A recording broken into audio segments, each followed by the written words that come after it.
Express. Mga balitang kinalap ng buong puwersa ng GV 99.9 Batangas. GV Balita Express. GV Balita Express. Mga balita sa loob at labas ng Timog Katagalugan. GV Balita Express. GV Balita Express. Narito na ang GV Balita Express.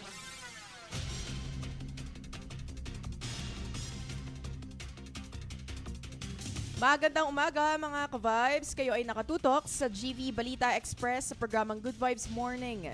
Kasama niyo po ang inyong lingkod, DJ Frankie, at kasama natin sa himpilan, si Renjock Tinay and DJ Joey Boy on the line, keeping us GV informed, GV aware, and GV updated. Muli, ito po ang GV Balita Express. oras natin ngayon, 6:37 a.m. on the clock, Philippine Standard Time. Hatid sa atin ng Biogesic. Headaches can strike anytime, anywhere. Kaya always bring Biogesic anytime, anywhere. Choose ingat, choose Biogesic. At ako na tayo sa ating headlines balita. Mas mataas na sahod na walang buwis isinusulong sa Senado sa ilalim ng ginhawa bill. DA sinusuri ang price cap policy para sa mas balanseng kita sa value chain. Pagputol ng kuryente sa mga hindi nakabayad, suspendido muna ng ERC hanggang Hulyo 2026. Mga turista binigyang babala hingil sa dumaraming AI-generated resort page sa Batangas. At para sa detalye ng ating balita, mas mataas na sahod na walang buwis isinusulong sa Senado sa ilalim ng ginhawa bill. Para sa detalye ng balita, DJ Joey Boy, pasok. GV Balita Express. DJ Frankie, sinusulong sa Senado ang isang panukalang batas na naglalayong itaas ang income tax exemption threshold upang madagdagan ang take-home pay ng mga manggagawa lalo na ang nasa gitnang uri. Ayon kay Senator Win Gatchalian, mahalagang suportahan ng middle class dahil sila ang pangunahing nagtutulak ng lokal na ekonomiya, lalo na sa konsumo at malaking ambag sa kita ng pamahalaan. Samantala, sa ilalim ng panukalang Granting Increase in Take-Home Pay for All Working Filipinos Act, iminungkahi na itaas sa 400,000 pesos ang tax-exempt income mula sa kasalukuyang 250,000 pesos kada taon. At kasama rin dito ang pagtaas ng tax-free bonus ceiling sa 150,000 pesos mula yan sa 90,000 pesos. Para sa GV Balita Express, ito si DJ Joey Boy sa GV 99.9, your good vibes. DA sinusuri ang price cap policy para sa mas balanseng kita sa value chain. Ang iba pang detalye ng balita hatid sa atin ni Renjock Tinay. GV Balita Express. Tinitingnan ng Department of Agriculture ang posibilidad ng phase o unti-unting pagpapatupad ng price cap sa mga produktong agrikultural upang masiguro ang patas na kita na lahat ng bahagi ng supply chain mula sa mga magsasaka hanggang sa middleman at mga retailer. Giit ng ahensya, dapat matiyak muna na patas ang hatian ng kita sa bawat sektor sa value chain bago magpatupad ng anumang polisiya. Samantala, kailangan muna ng executive order mula kay Pangulong Ferdinand Bongbong Marcos Jr. bago tuluyang maipatupad ang naturang price cap. Para sa GV Balita Express, ito si SJ Tinay sa GV 99.9, your good vibes. Pagputol ng kuryente sa mga hindi nakabayad, suspendido muna ng ERC hanggang Hulyo 2026. Ang iba pang detalye ng balita. GV Balita Express. Pansamantalang ipinatigil ng Energy Regulatory Commission ang pagputol ng kuryente sa mga residential at non-residential consumers na hindi nakabayad ng electric bills mula Mayo hanggang Hulyo ngayong taon. Ayon pa sa ERC, ang bayarin sa distribution utilities sa parehong panahon ay paghahatian ng mga power generator. Layunin nitong maibsan ang epekto ng mataas na singil sa kuryente na dulot ng tensyon sa Middle East na nakakaapekto sa presyo ng enerhiya.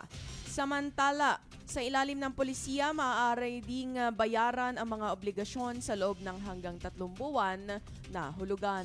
Para sa GV Balita Express, ako po si DJ Frankie sa GV 99.9, your good vibes.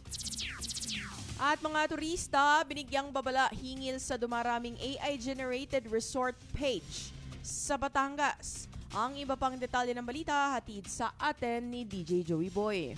GV Balita Express. Nagbabala ang mga resort owner at opisyal ng turismo sa Batangas hinggil sa paglaganap ng mga peking Facebook page ng resorts na gumagamit ng AI at nanlilinlang sa mga turista. Ayon sa mga otoridad, posibleng maapektuhan ng ganitong panloloko ang tiwala ng publiko at ang turismo sa lalawigan kung hindi agad ito matutugunan. Mula 2025 hanggang 2026, naitala ang mahigit 135 insidente sa iba't ibang resort area kabilang na ang Kalatagan, Mabini, Nasugbu at San Juan. Para sa GV Balita Express, ito si DJ Joey Boy sa GV 99.9, Your Good Vibes. At Barangay Kagawad, arestado sa bisa ng warrant of arrest. Ang iba pang detalye ng balita hatid sa atin ni Student Jock Tinay. GV Nahuli ng mga operatiba ng Loboba Municipal Police Station ang 48 years old na barangay kagawad na si alias Anton sa Barangay Biga, Lobo, Batangas noong May 5, 2026 sa ilalim ng warrant of arrest na inilabas ng RTC Branch 83 sa Tanawan City. Dahil dito, ang pag-aresto ay isinagawa sa pamamagitan ng isang nakasagawang coordinated warrant service operation na kung saan nakuha mula sa kanya ang isang 9mm na baril, 3 bala, 3 magazine at isang itim na suppressor na bahagi ng ebidensyang nag-uugnay sa kanya sa paglabag sa batas. Sa kasulukuyan, si Anton ay nasa kustodiya na ng Lobo MPS at nahaharap sa kasong paglabag sa RA 10591 habang patuloy na binabalaan ng mga otoridad na ang batas ay nananatili kahit na ang nagkasala ay isang opisyal ng barangay. Para sa GV Balita Express, ito si SJ Tinay sa GV 99.9, Your Good Vibes. At mga ka-vibes, isang lalaki timbog sa isagawang operasyon sa Taal, Batangas. Ang iba pang detalye ng balita.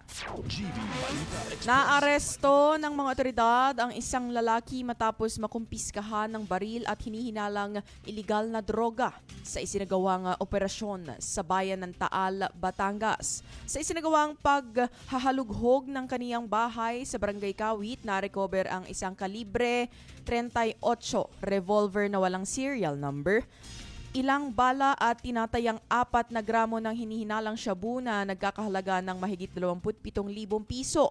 Kinilala ang suspect na si alias JR, 49 years old, vendor at residente ng nasabing lugar. Kasalukuyang nasa kustodiya ng pulis ang suspect at inihahanda ang pagsampa ng kasong paglabag sa batas laban sa ilegal at na baril at droga. Para sa GV Balita Express, ako po si DJ Frankie sa GV 99.9, Your Good Vibes. At isang lalaki sugatan matapos ang pamamaril sa Laurel, Batangas. Ang iba pang detalye ng balita hatid sa atin ni DJ Joey Boy. GV Balita Express. DJ Frankie, isang ang lalaki ang nasugatan matapos pagbabarili ng 2 hindi pa natutukoy na sospek na nakasakay sa motorsiklo habang siya ay dumadaan sa Barangay Bugaan East, Laurel, Batangas bandang alas 11:25 ng gabi noong Mayo 5. Ayon sa Laurel Municipal Police Station, bigla umanong sumunod ang riding in tandem sa biktima habang nagmamaneho ito ng motorsiklo at ilang ulit siyang pinaputukan bago tumakas patungo sa direksyon ng Talisay, Batangas. Dahil dito, dinala agad sa ospital ang biktima para mabigyan ng lunas sa kanyang mga tinamong sugat dulot ng pagkakabaril sa kanya. Samantala, nagpapatuloy naman ang operasyon ng dragnet ng mga pulis kabilang ang pagsubok at pagsusuri ng CCTV footage upang matukoy ang mga pagkakakilanlan ng mga sospek at posibleng dahilan ng pamamaril. Para sa GV Balita Express, ito si DJ Joey Boy sa GV 99.9, Your Good Vibes. Batang lalaki nasawi dahil sa pagkaipit sa duyan sa Rizal. Ang iba pang detalye ng balita hatid sa atin ni Student Jock Tinay. GV Balita Express. Nasawi ang isang menor de edad na lalaki matapos umanong maipit sa nylon na duyan habang nasa loob ng kanilang tahanan sa Sitio Tobaco, Barangay Hulo, Pilila, Rizal. Ayon sa ina, inutusan niya ang anak na magsaing habang siya ay nasa labas at habang naghihintay maluto ang kanin ay nakita niyang kinukuha nito ang nakasabit na duyan sa kusina at inakalang naglalaro lamang. Samantala, kalaunan ay natuklasan na naipit ang bata sa duyan na naging sanhi ng kanyang pagkasawi. Para sa GV Balita Express, ito si SJ Tinay sa GV 99.9, your good vibes. At para naman sa ating weather update, tropical storms patuloy na lumalakas habang papalapit sa bansa. Ang iba pang detalye ng balita. GV Balita Mga Express. ka-vibes, patuloy na kumikilos ang papalapit na kalupaan ang low pressure area sa loob ng Philippine Area of Responsibility. Ito ay nasa 305 kilometers silangan ng Hinatuan, Surigao del Sur at hindi umano ito inaasahang magiging bagyo, ngunit magdadala ng kalat-kalat na ulan sa Eastern Visayas, Bohol, Siquijor, Caraga, Davao Region at iba pang bahagi ng Northern Mindanao at posibleng tumawid sa Mindanao bago humina. Inaasahang papasok ito sa Philippine Area of Responsibility huling bahagi ng Biyernes hanggang unang bahagi ng Sabado at tatawaging Kaloy na maaaring humina sa Philippine Sea ngunit posibleng dumaan malapit sa silangang bahagi ng bansa. Samantala, naging tropical storm na rin ang dating tropical depression sa labas ng Philippine Area of Responsibility at tinawag na Hagupit. Ito ay nasa 2,185 kilometers silangan ng hilagang silangan ng Mindoro. Taglay ang hangin na 65 kilometers per hour at pabugso-bugsong 80 kilometers per hour habang kumikilos pakanluran sa bilis na 15 kilometers per hour. Para sa GV Balita Express, ako po si DJ Frankie sa GV 99.9, your good vibes. At para naman sa ating good vibes, balita. Babaeng kadete mula sa Lipa City, top graduate sa PMA Class of 2026. Ang iba pang detalye ng ating good vibes balita, hatid sa atin ni DJ Joey Boy. GV Balita Express. DJ Frankie, isang babaeng kadete nga mula sa Lipa City, Batangas, ang kinilalang top graduate ng Philippine Military Academy Talang-Dangal Class of 2026 na ginanap na awarding ceremony kahapon, Mayo 6. Kinilala si Cadet First Class Christine K. Librada bilang nanguna sa kanilang klase at nakatakdang hiranging junior military officer sa darating na Mayo 16. Samantala, kabilang siya sa 5 babaeng magtatapos ngayong taon, habang kabuuang 207 kadete naman ang inaasahang itatalaga bilang mga bagong opisyal ng Armed Forces of the Philippines. Para sa GV Balita Express, ito si DJ Joey Boy sa GV 99.9, your good vibes. At yan ang kabuuan ng ating balita ngayong Mayo 7 ngayong taon. Hatid sa atin ng Lipamedics Medical Center. You may follow them on their Facebook page, Lipamedics Medical Center, their Instagram at Lipamedics Medical Center, and you may check out their website sa lipamedics.com. Manatiling nakatutok sa the most influential Good Vibes radio station, 6:49 AM on the clock, Philippine Standard Time. My name is DJ Frankie. Kasama natin sa himpilan si Renjak Tinay and DJ Joey Boy on the line, keeping us GV informed, GV aware, and GV updated dito lamang sa GV 99.9, your good vibes. GV Balita Express. GV Balita Express. Mga may init. Good vibes morning po sa nanonood at nakikinig sa atin sa radyo at dito sa ating Facebook live stream.